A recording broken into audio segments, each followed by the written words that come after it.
विरार नालासोपारा इथं भारतीय जनता पार्टीचे राष्ट्रीय महासचिव विनोद तावडे यांना एका हॉटेलमध्ये 5 कोटी रुपये वाटप करताना रंगेहात पकडले। आप्पांच्या कार्यकर्त्यांनी त्यांना हॉटेलमध्ये पैशाच्या बॅगा समजल्या। तसेच काही महिलांना देखील पत्रकारांनी प्रश्न विचारले असता उडवाउडवीची उत्तरं दिली। विनोद तावडे यांनी पत्रकारांना विचारलेला प्रश्न असतानाच मी पक्षाच्या कामासाठी आलो होतो, पक्षाचे काही नियम व काही अटी शर्ती कार्यकर्त्यांच्या मार्गदर्शनासाठी आलो होतो, परंतु एवढे मोठ्या पैशाची चौकशी निवडणूक आयोगाने करावी यावर नितीन ठाकूर यांनी नाराजगी व्यक्त केली।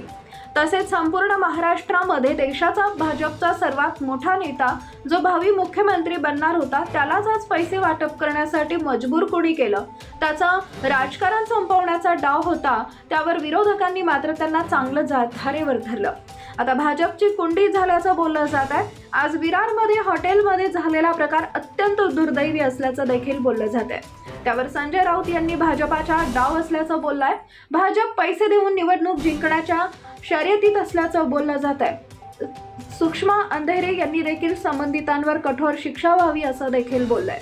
राष्ट्रवादी शरद पवार गटाचे प्रदेशाध्यक्ष जयंत पाटील यांनी तर यामागे मोठं राजकारण असल्याचं बोललंय।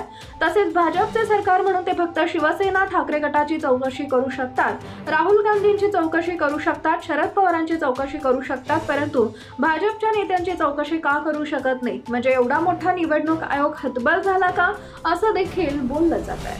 नितीन ठाकूरजी असतील, क्षितिज असतील, ते आले, त्यांची आमची चर्चा चालू आहे। त्यामुळे जर पैसे वाटप होत असेल तर त्याची चौकशी निवडणूक आयोग, पोलीस, सीसीटीव्ही फुटेज सगळं आहे। पण निवडणुकीच्या मतदानाच्या दिवशी तर यंत्रणा जी असते त्याच्यावर सही कशी करायची, ऑब्जेक्शन घ्यायचं तर कसं घ्यायचं, अशा गोष्टी सांगण्याचं त्या बैठकीमध्ये पोहोचत। महाराष्ट्र में विधानसभा में Subscribe now and press the bell icon. Never miss an update.